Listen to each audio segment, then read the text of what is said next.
ધ્રાંગધ્રાના સુપ્રસિદ્ધ શીતળા માતાજીના મંદિરે ત્રીજી વખત ચોરીની ઘટના બની। સુરેન્દ્રનગર જિલ્લાના ધ્રાંગધ્રા સ્થિત શીતળા માતાજીનું મંદિર સુપ્રસિદ્ધ મંદિર છે, તેમજ ધ્રાંગધ્રા પંથકમાં અનેક ભક્તોની શ્રદ્ધાનું કેન્દ્ર પણ છે। છેલ્લા 6 મહિનામાં આ મંદિરમાં બીજી વખત ચોરીની ઘટના બની।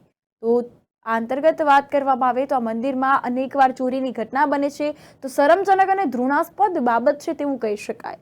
બફતિયાપરા વિસ્તાર સ્થિત પોલીસના બીટ જમાદારોની કામગીરી નિષ્ક્રિય દેખાઈ રહી છે।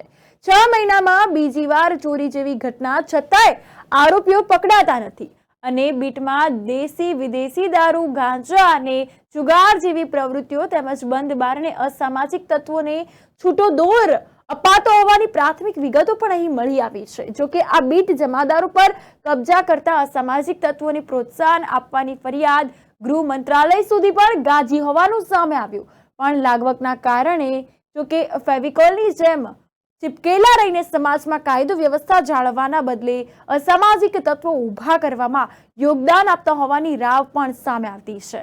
આ અંતર્ગત એક ટકે શીતળા માતાજીના મંદિરે ફરી ચોરીની ઘટના બની છે। ધ્રાંગધ્રા વાસીઓમાં ભારે આક્રોશની લાગણી જોવા મળી છે। જોકે ચોરો દ્વારા મંદિરમાં સીસીટીવી રિસીવર, મંદિરની તમામ દાનપેટીઓ અને ચાંદીના વાસણોની ચોરી કરવામાં આવી છે।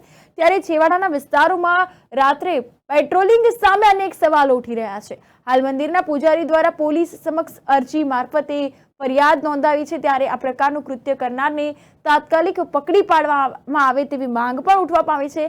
લોકો માંગ પણ ઉઠાવી રહ્યા છે। આ અંતર્ગત પોલીસની પેટ્રોલિંગ સામે અનેક સવાલો ઉઠ્યા છે। પોલીસની કામગીરી પર અનેક સવાલો લોકો ઉઠાવી રહ્યા છે।